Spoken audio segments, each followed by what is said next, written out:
Okay, good morning. This is the Trails Master Plan Review Committee on Thursday, April 14th, and call the meeting to order. I'm going to facilitate the first half of the meeting, and Leslie will facilitate actually the meat of the meeting in the second half. So first on the agenda is approval of minutes. So first one is from the November 29th meeting. And do we have a motion for approval? I move to approve. And a second? Second. Okay, all in favor? Okay, moving on to the next master plan review from our outside meeting on December 14th. Need a motion? I'll move to approve. I just want to move this along. I second. All right, all in favor? Okay, and then last is actually acknowledgement of the Trails Master Plan Review Committee Working Group for Wonder Bailout. And that was from February 7th. So we have a move for acknowledgement, please. I'll move to acknowledge. And a second? Second. Second. Okay, then moving a second to acknowledge the, and the reason why we acknowledge it is because, you know, most of us weren't there, but we acknowledge that we've seen it, and so there we are. So all in favor? Okay. So the 3-minute different meeting minutes have been approved. Torsten, did you have something you want to say? I have a question about other minutes that were taken electronically and if they get approved or need to be approved. Recorded minutes with an app. We normally don't approve the recorded minutes. Usually there's some transcription that occurs, and it's the written minutes that get approved. Yeah, and in terms of the Alice working group meeting, we did write up notes, but there was a communication breakdown a little bit between Dorinda and I. She didn't realize that it had already been approved by the working group, and so they'll be included in the next meeting. It's pretty much encapsulated all in the proposal anyway, but okay, we do have those notes. I was thinking more along the lines of the Imperatrice meeting, which was hard to record anyway. Truly. Okay, so moving on, any additions or deletions to the minutes? I'm aware of none. Okay. You mean to the next, agenda? I'm sorry? You mean to the agenda? I think you said. To the agenda, sorry. And then next is the section for public input, but my understanding is that we have no members of the public that want to provide input at this time. So that takes us to the next item, which is subcommittee member contracts / stated values and codes of contact. Oh, Rick, I see Stephen Jensen. Sorry to interrupt. I see Stephen Jensen has his hand up. Oh, yes, Stephen, go ahead. Thank you, Mr. Chair. I'm a Johnny come lately to this group. I just need a clarification. Am I a non-voting member or a voting member? You're a voting member. Thank you. Okay, so next on the agenda, subcommittee member contract stated values and code of conduct. So as you recall at our December 14th meeting, we talked about just our values, and so there's a list of them there. We didn't take it any further than that, and we had a recent incident where statements were made on social media by a committee member that were disparaging to another committee member and reflected poorly on APRC. I've addressed that behavior individually. At that time, we had no formal statement or rule about committee members' social behavior. Clearly, everyone has a right to say whatever they want, but when one is a member of an APRC committee, I expect respectful, non-confrontational interaction between members and with the public, particularly when the topic is APRC trails related to our work. Going forward, behavior by committee members that is deemed disrespectful or that puts APRC in a negative light will be grounds for removal from this committee. Thank you.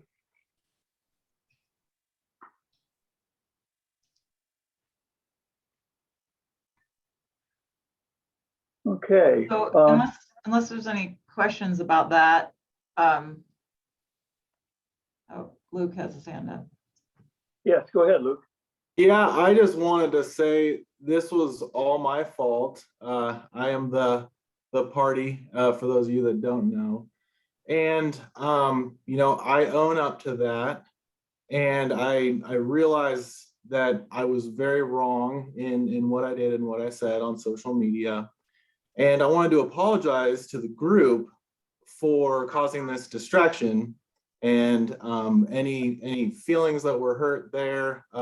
I know there's probably it's going to take a long time to gain maybe some trust back with some of you, but I want you all to know that I do want this process to be successful. So I am sorry for causing this distraction, and I do want to do better because I love the parks and the trails. So I'm going to try my best, and I know some of you are probably still upset with me for what I said, what I did, but I'm going to try to do better. And I just wanted to make that statement to all of you so you know that I do care about this and I do take it very seriously. Thank you. Thanks for that, Luke. All right, without further ado, I know Rick said he was going to hand it to me, but I'm basically just going to hand it straight over to Torsten. We're going to start with Wonder. I'm really hoping I'm going to try to do 20 to 25 minutes per working group here, and started with Wonder, then move to Alice, and then Imperatrice, which is, you know, most likely our messiest. We'll end with that and see if we can find a way forward for all three here. So Torsten, do you want me to put up the proposal, or do you want me to share anything to start with? Oh, sorry, Casey, yes? Yeah, I just wanted to clarify what the goals of this meeting were. Is it mostly just an update of the groups, or are there outcomes expected? Great question. Rick and I have talked about there certainly is the possibility that this group can, if we feel that it would be either the Wonder or the Alice proposal, if we feel that it's complete enough and ready to be approved by the subcommittee and pass along to APRC, that is something that can happen today. And then for all intents and purposes, those would be off our plate and free up the group to decide what is happening next.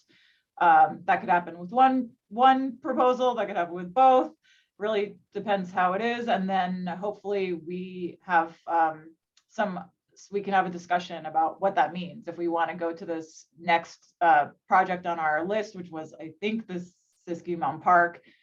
And I have that slide of our voted ratings, or we could vote again.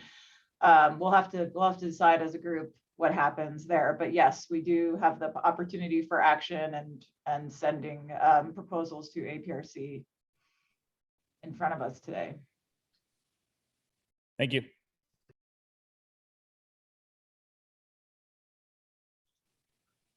Okay, Torsten, you are on mute. There we go. So Leslie, as far as what to display, maybe you can display the map, Sure. the URL.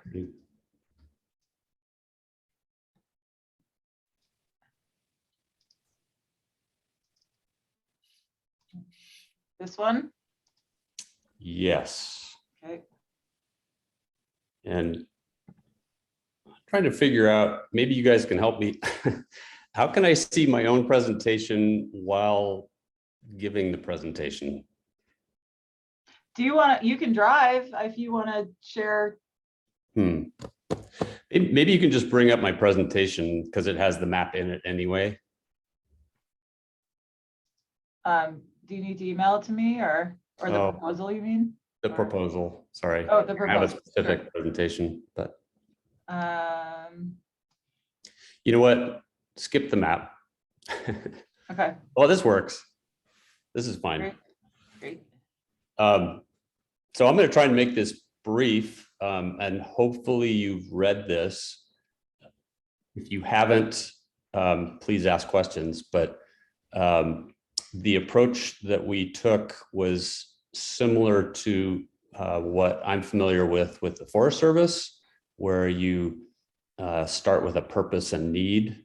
So you sort of motivate, why do we need this trail in the first place, which was kind of covered a little bit in the RVMBA proposal, but I thought it was important to outline specific reasons for this trail. And you can kind of read those quickly, at least the bold parts on your own. Are there any questions about that, about the purpose and need? I could summarize, I guess maybe that's the right thing to do. There are few mountain bike trails that lead back to town on the west side of our watershed. And there's no one-way downhill route. The main routes on the west side are both roads. They're Hit Road and Forest Service Road 2060. And then there's the Fell-on-Knee Trail, which connects to Hit Road. But there's no one-way downhill route. Presently, climbing Lower Wonder Trail, the entirety of it is hard. It's almost 1,000 feet of climbing to get just back to 2060. So that's a pretty substantial climb.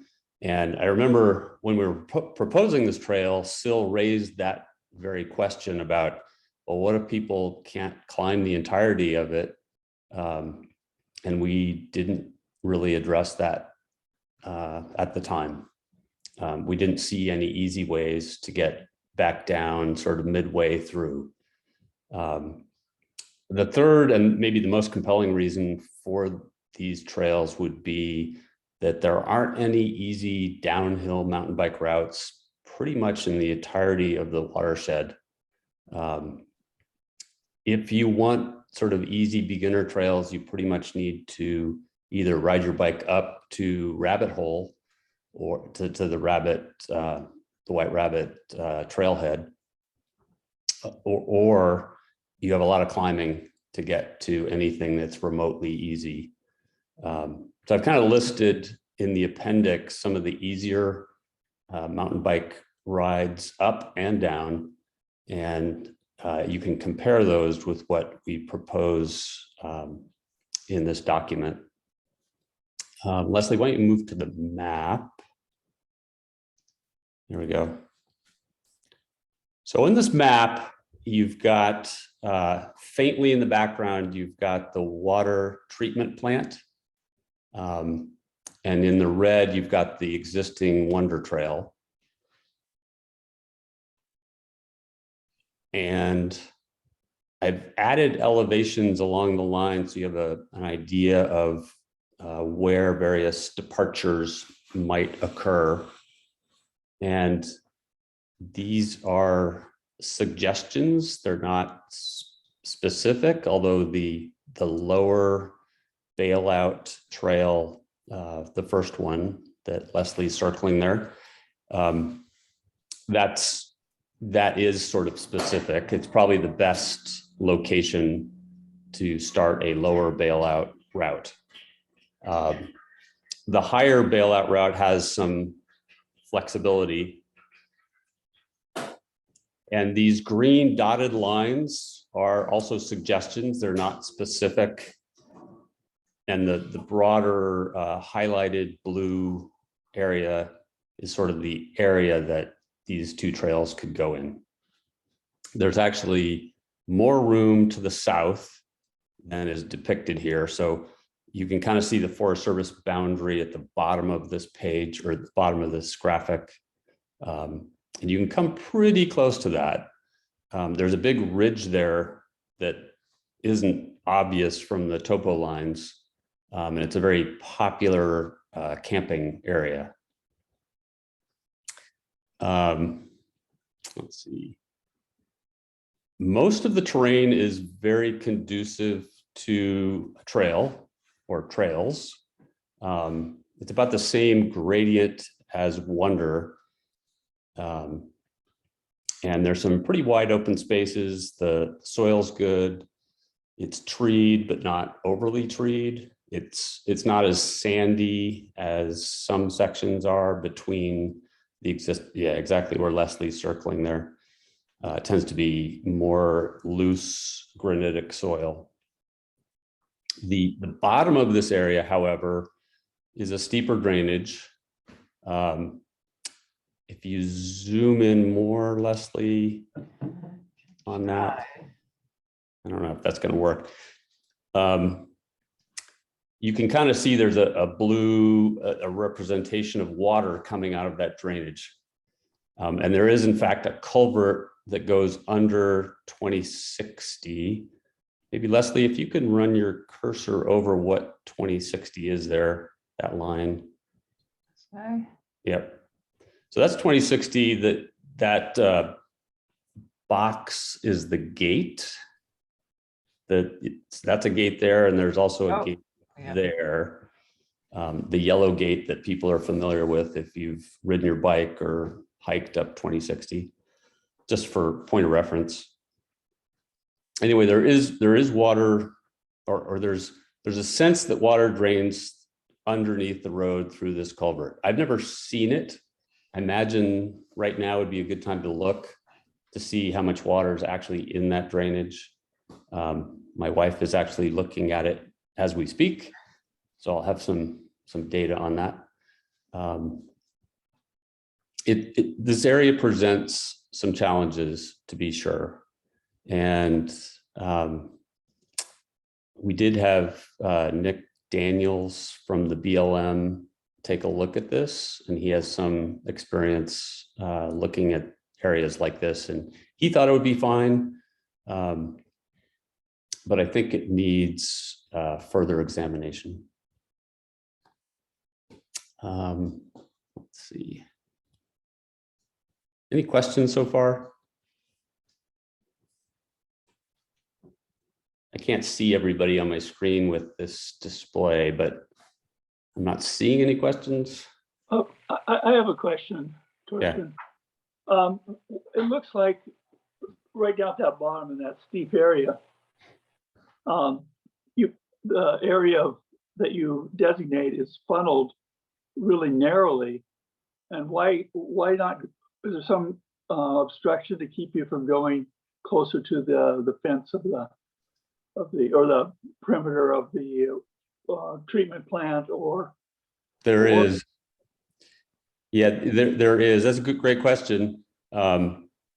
It's funny that the topo lines don't really represent that there's a big ridge there between the water treatment fence and sort of the red area of the steeper drainage.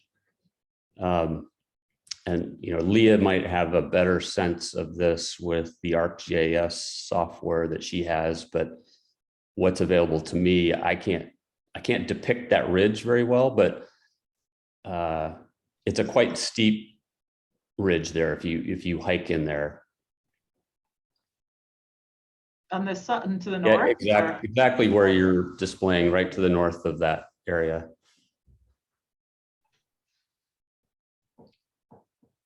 The topo lines don't go in the direction that the ridge goes. And what about to the south? Is there It's wetter to the south of that, and there's also a ridge there as well, and that's even steeper. Is there kind of is there a little trail here right There now is. that's like used by transients quite a bit, and there's a whole bunch of garbage on this ridge, and Yes. usually, okay, I know exactly where that is. Yeah. A lot of people park up there or try to park sort of in that. There's sort of a nook that you can park in. Mhm. It's definitely worth inspecting. I don't know, Casey, if you want to step in and offer your 2 cents about your experience with Nick in that area. Yeah. So sorry, I was looking at the map, then it went away, but I guess Oh, I can. put it back up. You want me to put it back up? Yeah, just so I can. I don't know, even know if I'll use it, but it's kind of nice to see it. Yeah, so Nick McDaniels works for the BLM. He's a recreational planner. He's got quite a bit of trail design experience and building experience. He's primarily responsible for the Mountain of the Rogue trail system up in Rogue River. So he has also offered, guidance and trail building expertise in the Ashland area over the years. So he came out and we walked the whole thing. He kind of had the same, initial response as Torsten in terms of plenty of room up high, different options to connect to interesting viewpoints and rock formations. It's really a cool area. And then the lower section, that's where I really wanted him to look at that exit. And he did have some ideas, mostly revolving around contouring around the drainage. So rather than kind of how it's depicted, the trail would almost go backwards to grab a contour line and find a spot to come out. So essentially what he said he would have to bring a clinometer, basically measuring gradient, to kind of run some grade options to keep it in that kind of sweet spot of 4 to 8%, I think would be the goal, to have an exit there. The other thing Torsten and I kind of discussed was the possibility for some sort of not like a turnstile, but some sort of like wood chicanes, I guess. So if we did have to have a straight shot out to the fire road, that would, greatly slow down anyone exiting. But the goal is to be an uphill exit if possible, or at least, not pointing downhill when they're exiting the trail, and trying to keep it in line with that beginner classification. So what Nick said really was he just needed some more time to dial it in, but he was really confident that with a couple hours of work, he could figure out a line through there. What is the word you just used, Casey? Chicane. What is that? Yeah, so that's basically like a series of blockades, I guess, either wood or it could be vegetation, that acts to control traffic flow by creating little switchbacks or an area where you would maybe even walk your bike out, something like that. Okay. Just to clarify, and Rick and I had a conversation about this. At what point does this group's responsibility end and APRC's begins? And Rick, correct me. What my understanding is that it is not our responsibility to get complete evaluation and design and to guarantee the safety and buildability of this trail. It's to propose something in concept that this diverse group thinks has merit and supports, and that APRC would be in charge of whatever public vetting, whatever sort of consultation and design when to actually bring this to fruition. Rick, would you agree with that statement? Well, I mostly, yes, I do agree. I don't know that, I think we are the ones that are vetting it. And then,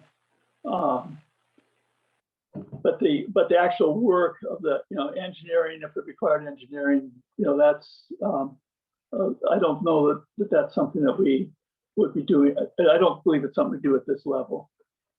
So in the case of this steep area, I guess my point is that this group doesn't have to be 100% sure that this is doable. They just have to think like that they've done due diligence up to what we're here, like what we've heard right now is due diligence is sufficient, yes or no? My feeling is that it is, but I just wanted to clarify that with, I see Michael Black giving a thumbs up. Yeah, I think you're right on track. I mean, this is an advisory group and we're going about doing the best job you can. And I think there will be time in the future to get down to the nitty gritty and evaluate the exact scenarios. But I think what you're proposing is conceptually, this is what you'd like to see to accomplish a problem. And there may be in the future on the ground a different engineering solution, but the solution should be the same. I mean, the problem is the same and the desire to solve the problem is the same. Does that make sense? You know, it took me a while to really understand all the implications of what a bailout trail for Wonder would do. But as I've seen it now, I think this could be one of the highest, really highly used trails. It really has a lot of, from my perspective, a lot of value. I have a few more comments to make on this, if I can, and wrap up my part of it anyway. Please, sorry about that. Yeah, no, it's fine. So first I wanted to add that we checked with the Ashland Forest Plan, the city's plan, and looked at the online map, and the fire danger, it's a moderate wildfire hazard zone as opposed to high or extreme. So I think that's generally a plus. It's not an extreme area, and it's an adjacent to a green area. I don't know what the green areas are. No fire hazards or something. Finally, I wanted to add, I guess I want to cover the potential adverse outcomes too. I don't want to gloss over this. I think there's always the possibility, as with any trail, that some users may feel compelled to change the trail. They might build jumps, for instance. I don't think it's unique to this, but because this has a potential to be a beginner trail, the impact is potentially greater. There's always the possibility for spur trails or shortcuts. Again, that's not unique to this. I think one outcome that is likely is there'll be more bike traffic on Lower Wonder. And that's not necessarily a bad thing, but for some pedestrians, that might be construed to be a bad thing. There's always the possibility that hikers might hike up the trail. And there's actually the possibility that bikers will bike up the trail. And I mentioned e-bikes, but it's actually the case that it's likely that this downhill trail will be as or not as steep as Wonder. So it's an oddity where the downhill trail may be less steep than the uphill trail. So that's something to consider. I listed habitat fragmentation, but I think in light of the fact that the water treatment plant is going right next to it, I think that's less of a concern, but I'm sure some people would argue with that. And finally, there's erosion potential, particularly near the bottom. That's all I have to say. But I do want to know what the next steps would likely be. Okay, I see Chris and Sil are both waiting to make a comment. Let's start with that, Chris. Well, I hope I don't say the same thing that Sil was going to say, but just on the process point that you were discussing is because this is city land under the Forest Lands Commission, I think that group would want to do a resource review. I don't know, we haven't called it that in the past, but that's what I would call it, though Torsten did a great job of going over those particular concerns. But I just think that the commission would want to look at that a little bit more closely and make sure there's nothing on the resource side, nothing to do with trail use or where the trail is going to go or anything like that. That's all here, but just to look at some of those items a little more closely. Rick, would that be something that if this group forwarded the proposal to APRC, we would consult with FLC? Is that how that would work? You That's what I'm could. saying. I mean, that'd be up to, I mean, we could just, if that's what this group wanted, we could just recommend that it goes to forest lands as well as, or actually we probably want to go there first. Mhm. Okay, Sil? Thanks. Yeah, thanks, Torsten, again, for doing such a great job on that. This may be a little bit redundant and maybe evidence you don't need, but I went up to the top with the group, but didn't go cross country down. I was having some hip problems and so wanted to go down on the trail. But then I came back later and looked at it from the bottom up, and there was no flagging there. So I had to kind of, and at the time I didn't have a map. And so I had to imagine where it could be. And I walked up and down the 2060 road between those two gates a couple of times, and there was nothing else. And I said, well, this must be where it was. And because this is the only logical place. And then that turned out to be where it was. So I can feel good about that. And I think, they really, from the top, they found, like the only place where it could come out at the bottom. That impressed me. And also, and we were kind of grappling with, oh my gosh, do we have to, bring in a geologist and, all these, engineering things and cost. I felt like, kind of like what Rick said, that this trail has potential value, and that like with any good project, you have to start somewhere, and that by putting out an idea and looking at, that it's, possibly feasible by, a few people have looked at it, and now more people are looking at it, seeing as feasible, that, sort of, if we really want to make it happen, that the resources, then that's the next step on down the road, is finding the resources to be able to make that happen, and to be able to make it successful and, more appealable to the specialists and the public at large too. So that's my 2 cents. So that's my plug for it.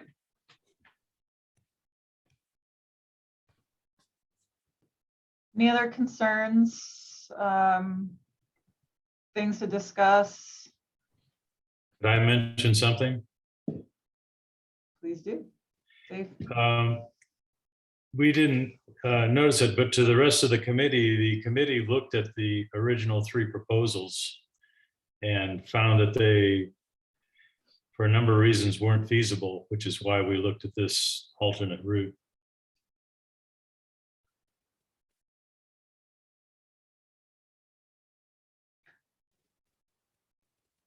I think at this time, if it's appropriate and, getting the feel of where the group is at, it might, if there's someone who wants to make a motion, I just, based on the conversations I had with Rick, it could be something like move to recommend that the 2 conceptual wonder bailout trails be forwarded to the APRC for a review.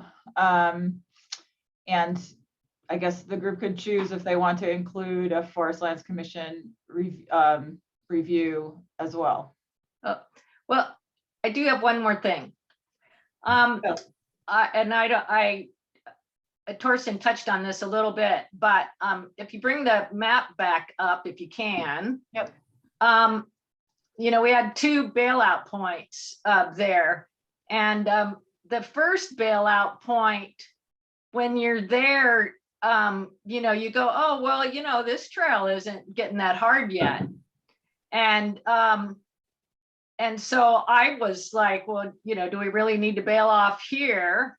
And but soon thereafter, between that first bailout point and the point that's further up, it does get very hard.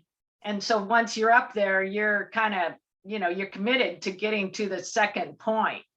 And so and between those 2 points, there aren't a lot of other good bailout points. So we would want to be able to have, really good communication, a, good map on the bottom, somehow of letting people know, here's your first chance. And then the next chance you're going to have to ride hard to get to that next chance. And I wouldn't have guessed that because I'm not a big mountain bike rider, but they all pointed that out to me. And, and so then when I did walk up there, I could see, yep, that's 2 bailout points really are good. So that's my additional plug.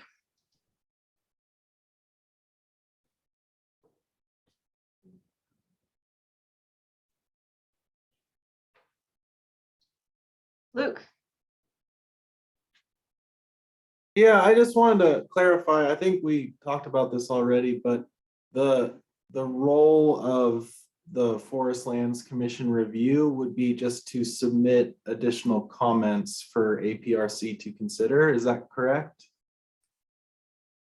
That's I'm just my wondering- understanding, Rick. Okay, I just want to make sure that review is, we're on the same page. So when we go to the Forest Lands Commission, they know what their role is going to be. Rick, do you want to comment on that, or is that accurate? That sounds correct to me. Which is why I think that any motion should make that clear, that it would go to the Forest Lands Committee before it went to APRC. It'd be really problematic if it went to APRC first.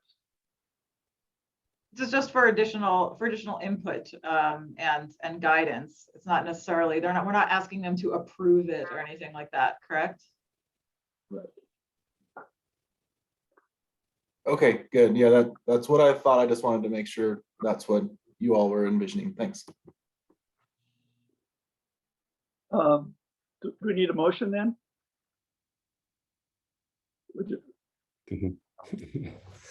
I'm ready with one if you. Go Rick for is it. so good at them. Yeah, well, except last night.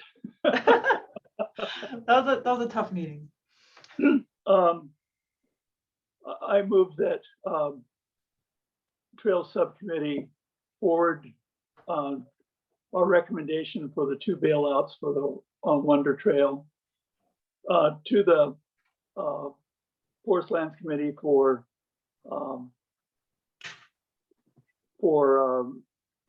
what's the word, input, and that once that input's received, that then our recommendation along with Forest Lands input be forwarded to the APRC.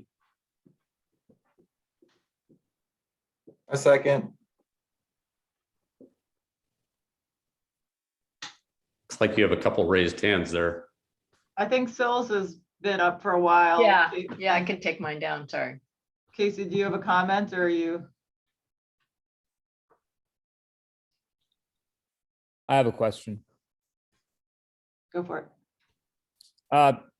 Do we want to specify that the Forest Lands Committee is reviewing resources? Like Chris Chambers said? In the motion?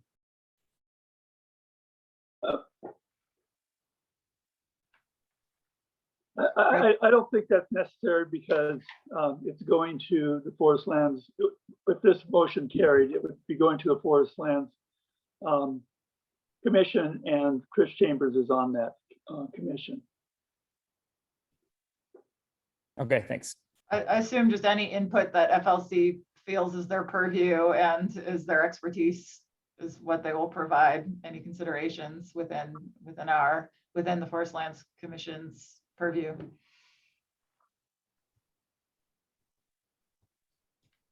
Did we have a second? I can't remember. Yes, I'll second. he already did. Now I I remember. wasn't sure if I jumped the gun on the mute button or not with my second. Stephen Jensen. Thank you. Should there be any kind of a time guardrail or time constraint to going to the Forest Lands Commission to get that back? Sometimes these things that we hope move along in a little more timely fashion, which we all hope, can stall out because it just missed the agenda for this meeting. And then so it's, 60 days until the next one and so on and so on and so on. I don't know if that could be part of the motion or not, but at some point, the communication would be that sooner is better on something like this. Well, again, I'll respond to that. I think the motion's fine because there's 1, 2, 3, at least 4 people here today that are on the Forest Lands Commission. And I think the sense is that, yes, we'd like to get this thing rolling. And if for some reason Forest Lands Commission is not moving forward with this at our next meeting, we could just forward it directly to APRC.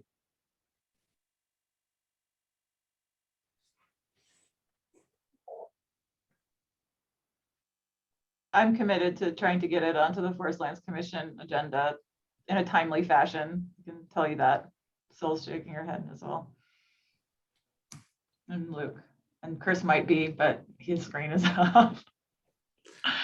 No, I don't see any reason why I wouldn't make it into the next month agenda, so the May meeting. Any more discussion on the motion? Okay, sorry, Rick, you're running this. Do we take it to a vote? All right, all in favor? Do we need to get a count? Dorinda, were you able to get that? And Any opposed would help. yeah, that's where I was going next. Any opposed? Okay, I've got it. Okay, motion passes. That's exciting. We got something done. As an afterword, thanks Torsten. He put a lot of work into putting this into paper. Made it a lot easier. Agreed. Thanks to the entire working group. It sounds like the went really well and yeah, really impressive. Should we move on to the problem children? Okay, Alice is the second favorite child. Only slightly less complex than Imperatrice, it turns out, which we thought would be easy. Okay, so Chris and Jeff, please feel free to chime in at any time you like. Let me share screen. I'm sorry that the proposal came somewhat late. I'll show it in Google Docs here. So hopefully you were able to get a chance to read it. If not, I'll try to rapidly summarize here. So I modeled Torsten's wonderful proposal in drafting this. So because he knows better than I. So I tried to take this into account. The first thing I want to say is that the RVMBA proposal was composed of 2 phases, 2 components, and we only looked at one of those, and that was looking at the very, very lower part of Alice in Wonderland. And I'll just show here. Oh, let's see. Can I make this big? in Google. I don't know how to do that. You know, let me see if I can. There's a 100% up in the left-hand corner. Thank you. Oh, bad resolution. Okay, well, I'll just, this is blurry, sorry about that, but this is Ashland Loop Road, dirt after Morton. So heading uphill is going down. My cursor is heading uphill on Ashland Loop Road. This is where Bandersnatch and the sort of gully, Alice Gully that we're calling it, spill out onto Ashland Loop Road. We only looked at the proposal of RVMBA's, which was to create a new or find a way to have a single track uphill, making its way to the Alice in Wonderland Ridge, which is this. Notice that there's a section of the Alice in Wonderland Ridge that is truncated. We'll talk about that in a moment.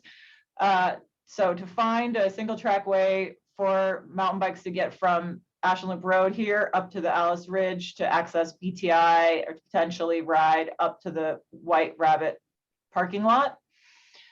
And to address the problem of this very, very lower part of Alice in Wonderland. I'm calling it the Alice Gully. If you've ever been there, you know why. It's basically a heavily eroded, deep gully. And it's not used very much by bikers or hikers. As per Torsten's, this is helpful. So this is also Bandersnatch. Many of you know Bandersnatch actually has ped and horse only, and it crosses Alice. It crosses Jub Jub and continues up over here. I never even knew that the trail changes for a little bit, and then it crosses Alice, and then we're calling this Bandersnatch East here. So Bandersnatch East is the small section of Bandersnatch with approximately 8 switchbacks that spills out to the Ashland Loop Road. So hopefully that's all clear. So the RVMBA also recommended further up on this trail, separating hiker, pedestrian, and bike traffic and 2 parallel trails on the upper Alice Ridge. We did not evaluate that at all. So our group didn't look at that issue. Feel free, I might not be able to see if you have a hand and want to ask a question or add something. So feel free to cut in if you need to. We went out there and we walked the trails, and RVMBA's trail initially was to add an uphill biking trail, and we immediately saw that there was extremely high trail density in that area, and we just honestly, the 3 of us, Chris, Jeff, and I, just did not see a place where one could go, or we weren't able to see something that looked feasible. We definitely tromped around quite a bit. Here, I don't want to kind of belabor, but this is just cut and pasted straight from RVMBA, are the various benefits and the purpose and need for this. A usable climb trail that can allow folks to get off Ashland Loop Road. The desire, as always, is to separate hikers and bikers, or to at least have only uphill bikes on ped trails, but especially to separate downhill bike traffic. Create the opportunity for beginner low angle loops. We're not sure as a group if we were able to achieve that with our recommendation. And there's quite a few more here. Casey, did you want to cut in? Yeah, thanks. I'm looking back in my original proposal now. I just want to make it clear that the intent was not to add an additional trail. It was to basically, decommission the gully or figure out a way to run that same route, because it's already a bike legal trail, to basically just make that usable by bikes. But I apologize if that wasn't clear, but I want to clear that up now. Because Yeah, okay. Yeah, I think you actually have create a pause by decommissioning erosive, seldom used trail. Well, Just a point of clarification, really. yeah, no, that's helpful. I think we thought about a lot of different options when we were out there. And I'll get to step one in a second, but first I want to say the three of us felt that the best thing to do would be to keep the existing trail footprint. The three of us felt that the Alice Gully was capable of being restored to a rideable state. Although we don't do the evaluation or design necessary, but we discussed French drains, improving drainage, bringing in some decomposed granite again to improve drainage, making sort of swoops and whoopties on the sides to sort of make the trail more sinuous and less of a straight down cut, and make it more fun to ride, as opposed to decommissioning and putting in a new downhill trail. In terms of uphill, the possibility we came up with was to turn that section, that what we're calling Bandersnatch East. So where did my map go? This blue up to here, which is currently horse and ped, would be to allow uphill bike traffic only on this trail, which would require some modification and optimization by us, by trail builders or by volunteers, to make it more rideable for mountain bikes.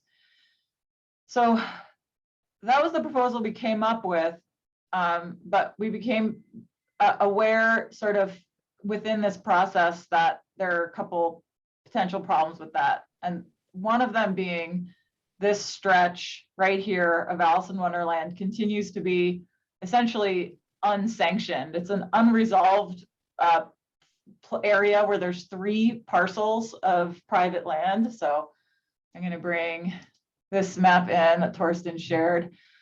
So let's see. Here is the Alice in Wonderland Trail as it exists now. And this Rollins property, the Vollenweber property, and the Palin property are, the trail actually goes straight through these private property parcels. I believe it was AWTA, maybe working with APRC, they secured easements, not exactly where the trail is now, but there are easements on both the Rollins property and the Vollenweber property, but not on the Palin property. Why am I telling you this?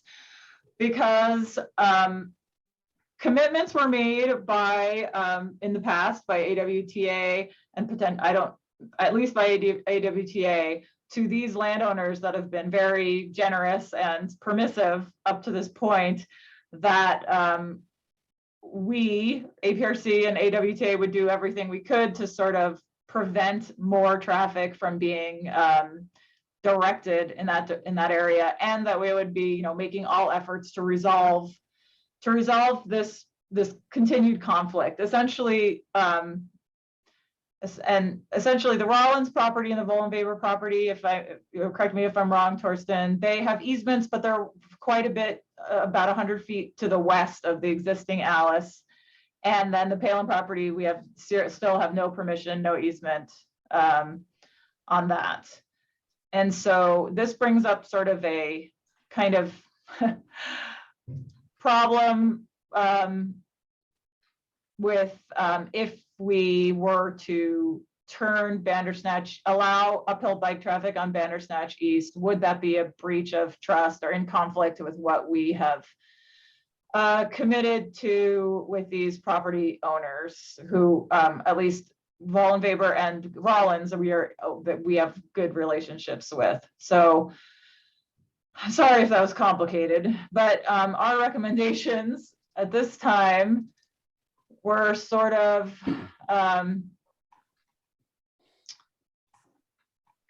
first of all, to recommend to APRC and AWTA to resolve this, to refocus their efforts on securing the legal easements necessary, or if, and actually, I think one of those parcels, at least one is for sale, to purchase them, to make this Alice in Wonderland Trail complete and without conflict, so that any changes that we're making that might change user patterns wouldn't have the problem of infuriating landowners.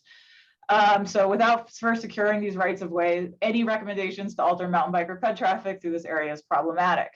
After that are our two recommendations, as best as we can to meet the RVMBA goals, which was to keep the existing footprint, allow uphill only mountain bike traffic on Bandersnatch East, that section of about 8 switchbacks, and to do some trail work to and this could be, restore and improve the existing bottom gully to be rideable and enjoyable.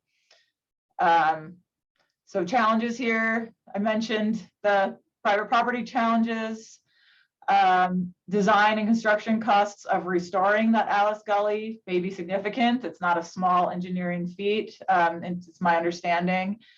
And the potential adverse outcomes,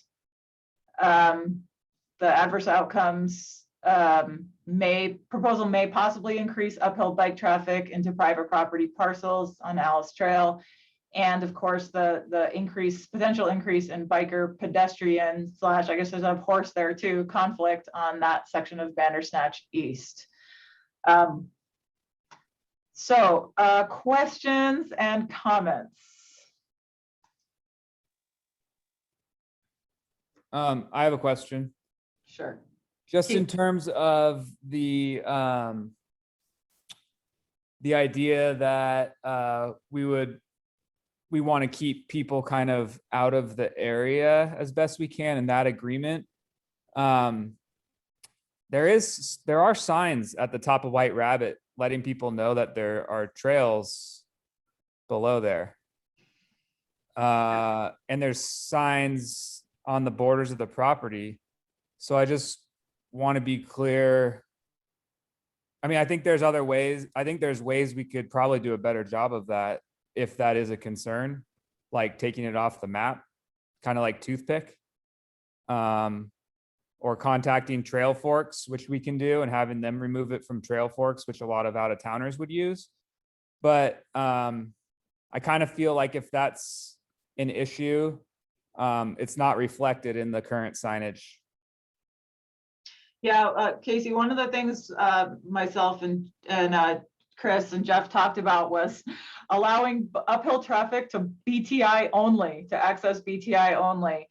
And at least that way, it's kind of a strange thing, because obviously if you ride up Bandersnatch East and you hit the Alice Bridge, as far as anyone knows, and according to all signage and rules, it's perfectly okay to continue riding up the ridge. So it's a little strange to say access to BTI only, because actually there are these private parcels that, so we discussed that. We said, because yeah, if they're using it to get to BTI, you're actually eliminating some traffic in those private parcels, but it's sort of a strange splitting hairs thing. Torsten.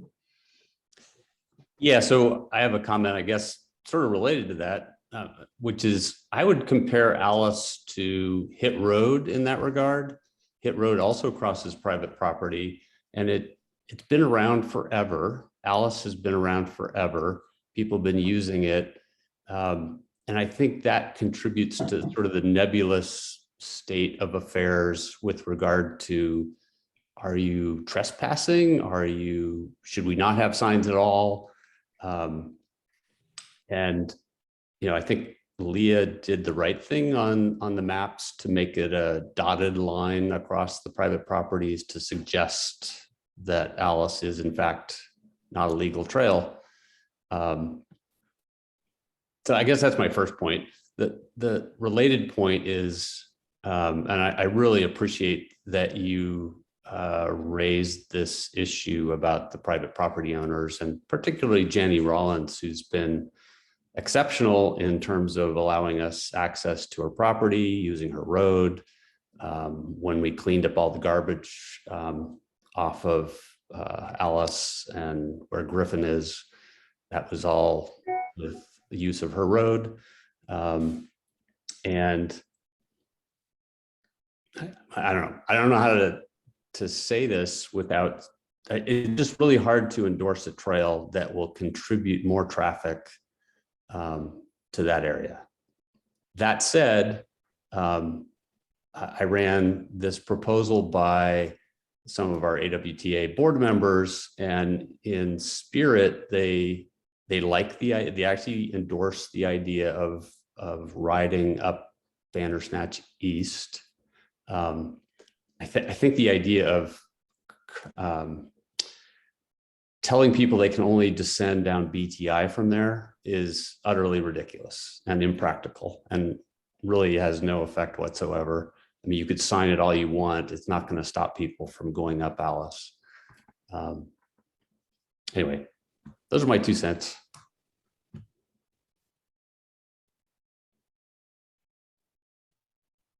Questions, thoughts, comments? I guess I have a quick comment, and then Dave, I'll let you go. Okay. I understand how optics that would look bad to the private property owners, but and as I think at least several people have heard me say this many times, is that it would be a negligible, in reality, it would be a negligible impact on the amount of traffic on Alice. It would be my strong strong suspicion, because I mean, when you think about it, like on Caterpillar or on Wonder, how many folks really like to ride up tough single track? How, compared to the number of pedestrians and bikers that are going down on that private parcel, I think that the whatever addition it might be would be not noticeable or negligible in reality. However, I get it that the optics and the actual practice and the policy is against what we've committed to, or what has been committed to. Casey. Yeah, I was just gonna say, I think optics are sometimes more important than reality. And in this case, it's not the goal of the mountain bike community to poke the hornet's nest and potentially, lose access in other places. I guess my question would be, theoretically, what happens if we lost access to all 3 parcels, and all of a sudden, one of the most popular trails in the watershed, how do we get there? You still could get there from Snark, but I'm just thinking, like, if we weren't prepared to move this forward, is there a way to keep it as a contingency in case something catastrophic happened, so that mountain bikers wouldn't lose access to BTI? Just something I'm thinking about. I don't see why that option wouldn't always be there, at least to discuss. I don't see why it wouldn't be. I think that's at this point, given that there doesn't seem to be a viable way to make a climb route, and that there is a history, up there, the goal becomes how do we keep access to this trail in a way that's going to be acceptable to our user group. I forget, Dave, did you get to make your comment? I was just going to mention that if you climb East Bandersnatch and get to the ridge, you've still got a long climb to go. I'm not sure how many, Casey may know or pull more riders than I did, but I don't see that many people climbing the ridge. And I like that idea of having that there in case the property is closed and you have access to BTI. The other thing that occurred to me is that if we do recondition Lower Alice, it'll be kind of an interesting little loop there that people could, when you talk about having a short loop you can practice on, climb and scoot down and climb again. Yeah, it would be a great skills area for Devo and for intermediate. That's been discussed. That would be a really cool benefit, because it would be a good challenge, good skills. And people may not want to, if you don't want to climb the loop road all the way to the trailhead up there, you could just climb up there and head down BTI. My other thing, just like the mountain bike community doesn't want to, make private property owners upset with our plans or proposals. We also don't want to upset other users. So, Torsten, you did say that the board seemed, amenable to that idea of sharing Bandersnatch, but what are people's concerns or thoughts about, sharing a trail that historically has been hiker only? Because it's one thing to build a trail that's build as multi-use. It's another thing to change a designation. So is there any feedback on that or conversation that people want to have? I think that's a conversation that needs to happen for sure. And I'm just saying the initial response from some of our AWTA board was favorable to uphill mountain biking on Bandersnatch East. But I'm sure there are some pedestrians who would take issue with bikes on that trail. And it's an equestrian trail as well. We don't see that many equestrians on that trail, but I would expect a very unfavorable reaction from the equestrian community. Well, we could always remove the equestrian allowance and let the mountain bikes go on. It's probably not worth a thing, but I run and hike that trail all the time. And I also run and hike Wonder and Caterpillar, and things seem to go well. Uphill mountain bike traffic does not seem to, I'm getting smiles when I'm riding on it or when I'm running on it. And that dynamic seems to be going well from my perspective, both as a biker and a runner. But of course, I'm just one person.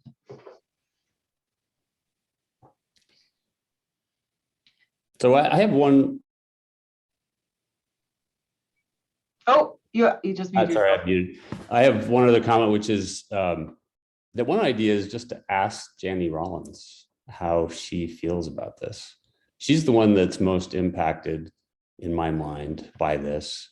And I mean, it might be awkward for her to say no but I think some of us know her. I don't particularly know her well. I just email with her occasionally.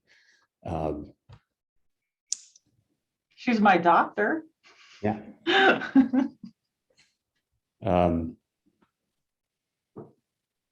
The Vollenweber property is still for sale as far as I know. And we have every intention of approaching the Palin folks again. Rick. Yeah, I'm just not sure how, it's like, yeah, I think it's a great idea to contact Jenny Rollins, but really the key is the people, the property owners who aren't or are resistant. And so even if Jenny Rollins said, yeah, it's no problem, there's still two other properties that would be going through. And no. We have 2 easements. So we have easements on 2 of the 3 properties. So there's only one remaining property that's of issue here. That's assuming we built the new trails, the new routes. Assuming you build the new routes and not use the existing Alice in Wonderland trail. Yeah. Okay. But you're not going to build a new trail unless you get all 3 easements. So what we're talking about now is a trail that goes through the 3 properties, and getting permission from 1 or 2 of them doesn't really solve the problem, because you have somebody that's saying no.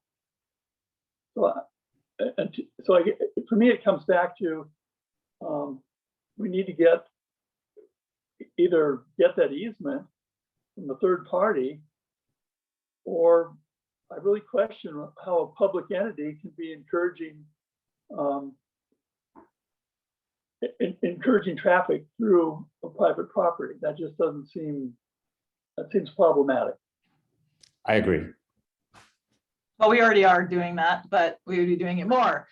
And I think the reason, not to speak for you, Torsten, is just that there is a relationship with Janie Rollins and that she has, you know, she's been very generous, whereas as far as I can tell, there hasn't been a ton of commitments or communication between the Vollenwebers and the Palins.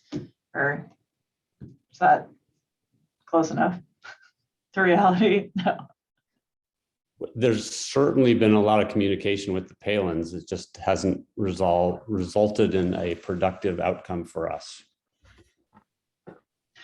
I guess, is there a way forward?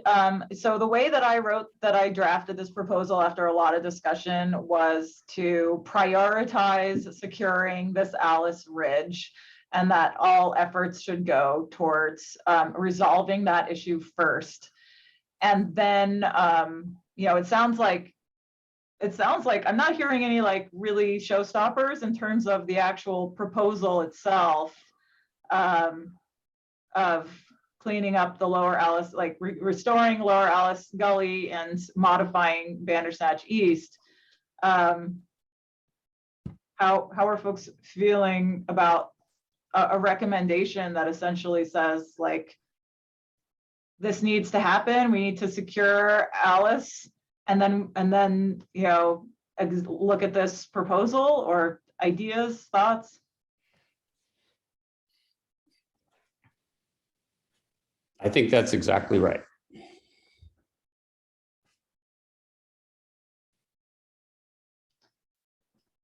Who wants to try that motion? Okay. Just to clarify, Leslie, so getting back to the proposal, or would you be, you're looking for a motion to approve creating the allowing uphill traffic on East Bander up to Alice? Or you're saying that's not going to be part of it? Because it seems like to create those loop trails, both back down Alice and over to BTI, you could easily put up signage when you get back up to Alice on Bandersnatch that says downhill bikes only via BTI or Alice. And that would discourage people from going uphill onto private properties, although some might, but that's going to be very few people. And I don't think that's any appreciable increase in traffic. So that, you know, as step one, that would allow that access, at least those loops for now. And if in the future, the rest of the property thing gets figured out, then an uphill trail continuing would be talked about. But I don't know, is there, I also didn't hear, I mean, other than Torsten suggesting talking to Janie, you know, if you could explain to her in those terms that we want to just be able to get to this bridge so that people can have access to BTI and back down Alice in Wonderland. And we would actively, through signage, discourage anybody going further uphill. And then honestly, Alice is, to me, is not something I would want to ride uphill on.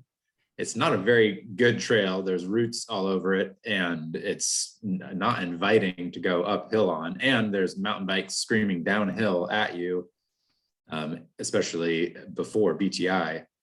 So I'm not sure that that's that much of an enticement that there would be added traffic above BTI on Alice onto the private properties anyway. Yeah, I think that brings up a good point. I think there's like an order of operations with this one a little bit. Yeah, I mean, I agree. Like it's not the reason we want to have a separate climb trail. Like it, you know, in a perfect world, if we had the easements, is to make it an enjoyable experience. So if we, you know, if Bandersnatch opened today for uphill traffic, I think the idea would be having people going towards BTI pretty much exclusively. We don't necessarily want people riding down the gully. I don't think it's necessarily the safest trail right now. So I'm not sure if it would even make sense to open Bandersnatch unless those other things were in place. But like I said before, I think it's an important contingency in case we did lose access. But, you know, do you want to have more people doing a loop? I think you would have to, you know, rebuild the gully before you opened Bandersnatch would be the way to do it. Luke, Yeah, this is really minor, but just from a user conflict point of view, it seems like if the East Bandersnatch does become multi-use or uphill, perhaps renaming it, I just think it could be really difficult for people, maybe out of towners, maybe people outside of this group. If part of Bandersnatch is open and part, I get the east-west is pretty obvious if you're looking at a map, but I would just propose maybe putting a little something in there in the team's proposal saying that if it does, if the use changes, becomes multi-use, then perhaps just giving it a name so it's not confusing. That, you know, I keep hearing if we open Bandersnatch, and I'm imagining members of the public hearing that and thinking the entire trail and getting confused. So maybe a chance to find another fun Lewis Carroll name for that section. I know it used to be called the Fire Ecology Trail, and that changed. So minor thing, but just wanted to bring that up. Torsten? Yeah, so I'm going to respectfully push back against Chris's comments. Sorry, Chris. I know that people are riding up Alice now against the main flow of traffic. I know they're already climbing East Bandersnatch now. It's not a whole lot of people, but there's some people, and there's some people who use Janny Rollins' driveway to get to Alice, and then they continue riding up. I know that most people, well, almost all mountain bikers hate riding up the Ashland Loop Road. It's just a horrible experience with the dust, traffic. And so getting off that at almost any cost, including going against the grain, is appealing. I would do it on my mountain bike. I would forego 2060 to be able to go up Alice if it were available. So I think having signs telling people they can only go down BTI once they've climbed East Bandersnatch, I don't think that would work. I think most people would ignore those. And there might be a small number, but I think it'd be more than you think.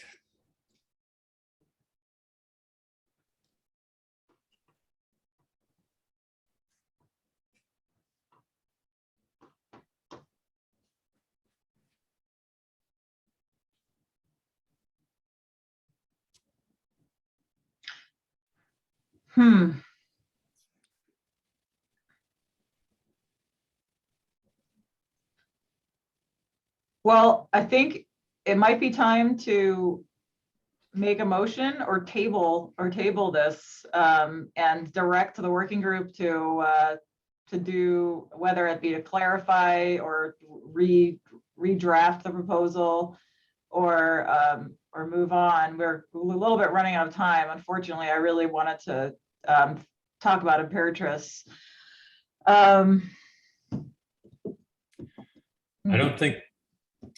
I don't think you should table it. Number one, you've done enough work on it. I think to my mind, the key is phase 2. The Upper Alice requires the acquiring of Palin's property probably. Also, in order to make a good usable Upper Alice route, you probably have to split the trail for climbing at Palin property to get around that steep downhill. So I think your proposal looks good the way it is. So just to review here, this first point here very strongly sends the message to APRC that this should be their focus, and that anything else beyond this, without securing these rights of ways, any recommendation to alter mountain bike or ped traffic through this area is problematic. And then the recommendations here. So should we see what happens with a motion? It's hard for me to tell. A motion could also be just for now, only to just fix the gully so that we eliminate that hazard and maybe create a little bit better experience, and that might entice some more folks just to ride Alice. But nonetheless, that needs to be fixed. It's a resource erosion issue as well as a recreation user issue. And that's kind of in Yeah. the spirit of the original proposal too. Jeff, Basically, I how like can we that fix idea. it fully? I just had a thought about the idea of improving the gully section of Alice, if it should be specified that it would be improved only for downhill, that it wouldn't be improved for uphill and downhill, or that would possibly lead to all these issues that have been being discussed. So I'm just wondering if it would be, prudent to clarify on that for the proposal. Yeah, I realized that is actually what we talked about, isn't it, Jeff? And Chris, I think that was the intent, and I don't have it in here. I say downhill mountain bike traffic, I do. But I could put only. Yeah. Would the main reasoning for that be user conflict between uphill and downhill in your guys' mind? I'm just thinking because if that's the case, that does kind of make Bandersnatch as that only option if in that worst case scenario of making Bandersnatch uphill bikes only, if we went and did that. Jeff, I like the idea of getting a uphill connection through, if we could get the other easements possibly, or acquire the property. But I don't think you'd want to improve it for uphill before you had that other issue worked out mainly. And so studying the gully might include, studying that possibility for later. I like your idea of keeping this as a contingent too. A lot of people worked really hard over 20 years to try to not lose that Alice connection and start trying to get easements and such. And another cool thing about it is the easements that were obtained on the two properties so far are separate. There's 2 easements on each property, and both easements are 15-foot wide corridors that are separated by anywhere from 30 to 50 feet in between them. But one 15-foot corridor is designated as a bike easement. It wasn't designated as uphill or downhill. It was designated as bicycle, and the other easement, which I believe is the lower one on the west side, was designated for pedestrian and horse or possibilities. So, there might be a good chance in those easements, even within that one 15-foot wide bicycle easement corridor, to build a uphill downhill connection if it could be made later. And I'm sure that a lot of people listening know that, but I'm not sure if everybody knew that that's how those easements were obtained. And so anyway. I did not know that. That's really useful. Well, I'm going to take a stab at this because we're running out of time and I'd love to see something happen here. So I move to recommend the working group Alice in Wonderland proposal, recognizing that APRC priority should be to secure legal trail connectivity on Alice.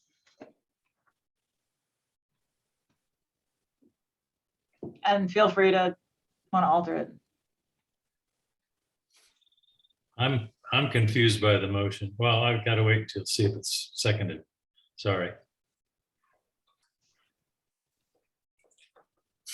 I'll second.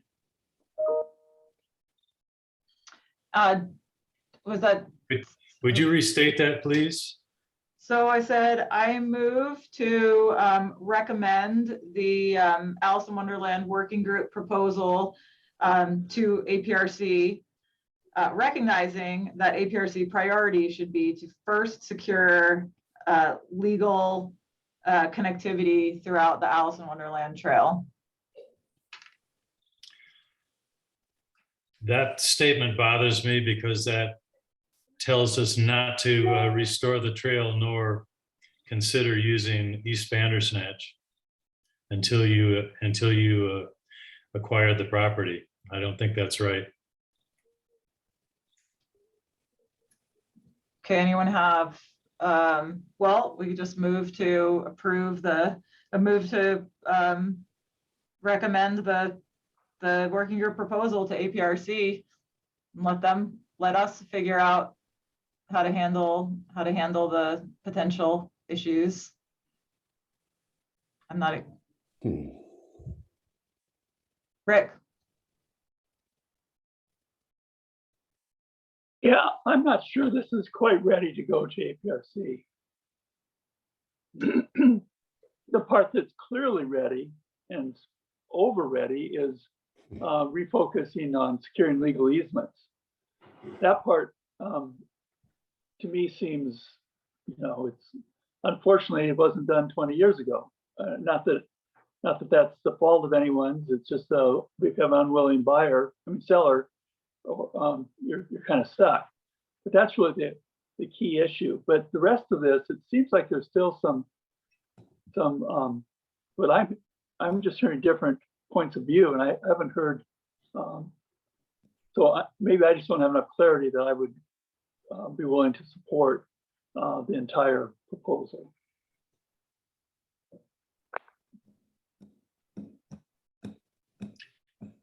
Dave. You have a motion on the table. You have to decide what to do with.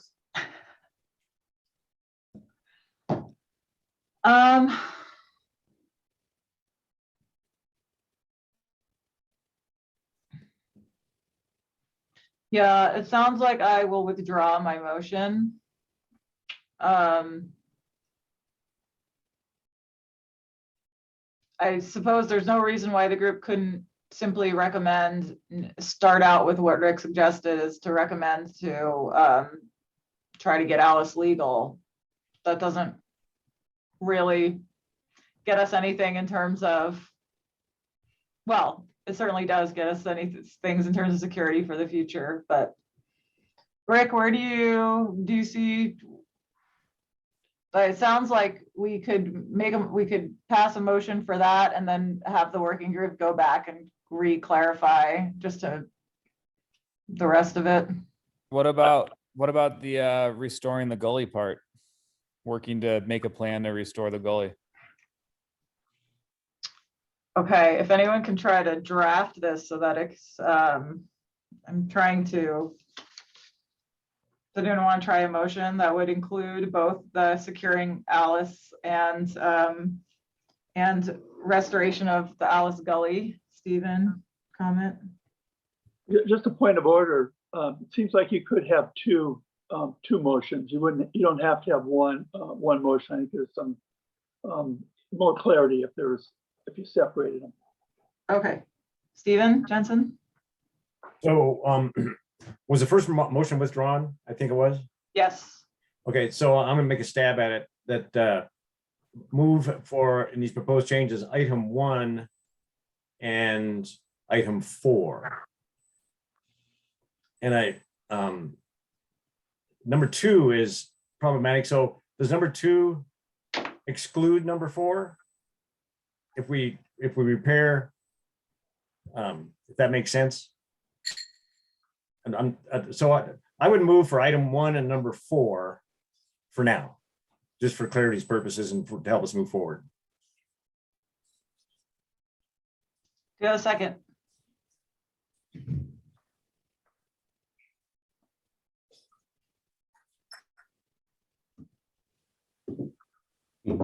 I'll second it. Discussion. Brooke, did you want to say something on this topic or? Yeah, I have a clarifying question on securing Alice, and part of it's just, not being familiar with the past history and how the easements are. So it sounds like there's kind of one easement we don't have and something problematic. And I'm just curious if it sounds like there's a lot of work that's been done in the past over the years to secure this. So I'm just unclear, like if we did recommend that this is a priority for APRC, would that give them leverage or work conversations to be done or things to do that haven't already been done? Like, would that create any movement, or would that create openings or a possibility to make this happen and work and conversations to happen that haven't already?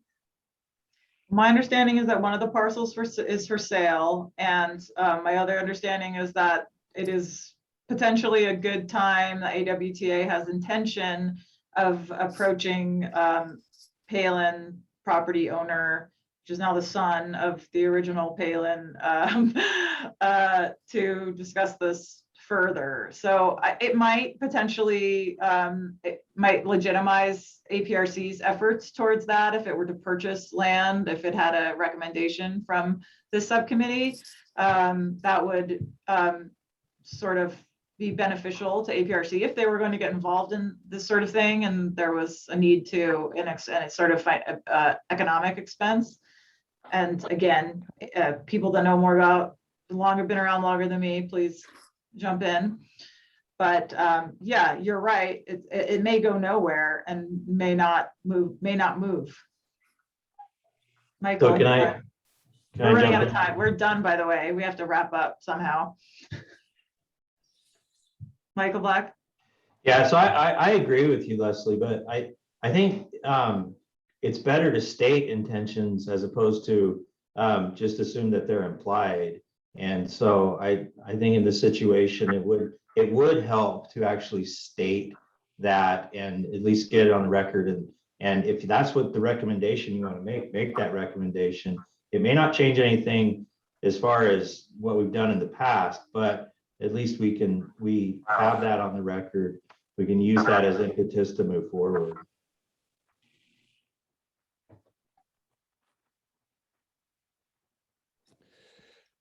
So any other comments? We had a motion from Stephen Jensen, which I seconded, which was to move to recommend to APRC the proposal, the Alice proposal, step number 1 and number 4, which was to restore Alice Gully and to secure legal Alice. I think we'll put it to a vote, and then we'll have to wrap up here and make another time to discuss Imperatrice, figure out how we're going to move forward on that. All in favor of the motion?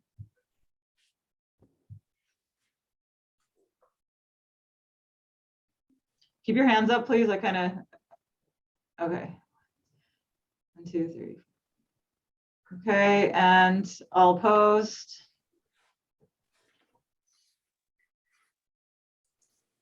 Okay, motion passes.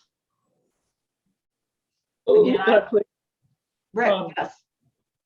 since we're trying to wrap up, I'd like to just say something very simple about Imperatrice. I believe that we need another field trip to look at the upper part. All we did is looked at, up along the ditch. Unfortunately, we're not going to be able to do that for at least a couple of weeks because of weather conditions. It'll be bad for the land and also bad for our clothing and shoes to try to get up there until it dries out. But until that happens, I don't think there's a whole lot. We don't have enough information to really do much. So that would be my recommendation, is that we wait and then that working group goes up there at that point. Yeah, Rick, I'd like to, if everyone is amenable, I'd like to do another doodle poll and get the whole group together again to potentially look at next steps and potentially start another working group if there was interest and energy behind this is Q Mountain Park, which was our 4th item on the list. Do folks feel good about that, or? Yeah, I think this is Brooke. My only recommendation for the Imperatrice group is a little bit different than what Rick mentioned. I would like and would prefer, just because when we're walking, there's so many subgroups, having a small meeting, and maybe not even long, maybe a Zoom meeting, but to give a little bit of direction as far as what you know, what are we trying to achieve? I think there was some, you know, some experts that were brought in, but, you know, I don't think it was clear what we were trying to decide. And I know that Luke had a great spreadsheet, you know, kind of helping us define what the risk potentials were. I feel like there is value, it's my opinion, that there is a good meeting before we go out and kind of get into these subgroups to get some clear direction as far as what needs to be achieved and what we're really trying to get out of that. I get that there's you know, we need to see what we're looking at, but I'd like some clarity as far as what the goals of that trip would be before we go out and visit again. I can facilitate getting the Imperatrix working group together to sort of recenter and refocus as well, if that would be helpful. Before you guys get out on the property again, so you can get some clarity in addition to a full group meeting in maybe 3 or 4 weeks time. But I'll try to get you guys together earlier than that. It sounds like within the next. Okay, I'm seeing head shaking. I'm not sure what we'd achieve in that meeting.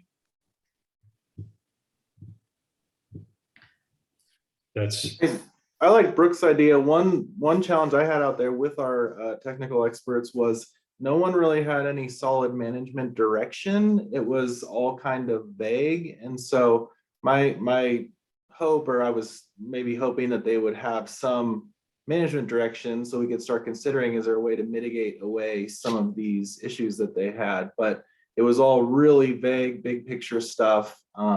So maybe we could get into the nuts and bolts of like what the Orbic category 1 and 2 levels mean, some of those designations for the birds and that. That wasn't really clear, you know, what we were going to get out there. So I would find a small refocusing meeting to be helpful.